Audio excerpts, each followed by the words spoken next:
Hello, I'm Adam from TartyBikes, and here's our guide to brake boosters.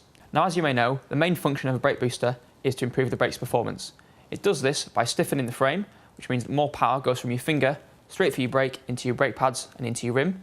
Now, a secondary function that some people don't realise is because of the shape of the brake booster, these little shoulders on the outside here, it can actually protect the crossover pipe that runs between the two brake cylinders. If you're in the habit of kicking the crossover with your heel, look for a booster with a wide shoulder and this will protect it.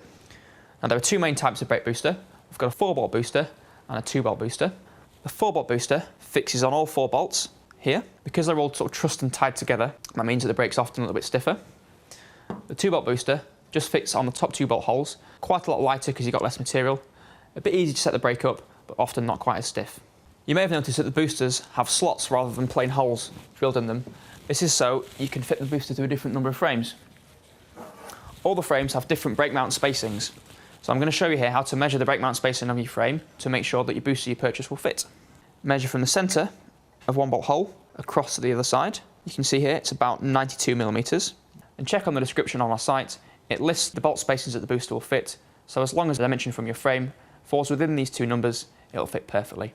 One last thing you need to consider though is the height of the booster. Some boosters are designed to be very, very stiff, so the height from the top mounting bolt to the underside of the arch is very, very small. So if you have a 19-inch rear tyre or a very large 24 or 26-inch rear tyre, the booster may not fit. In this case, it's listed on our website to help you out. So that concludes our quick rundown of brake boosters. We hope it helps out, but if you have any more questions, don't hesitate to get in touch.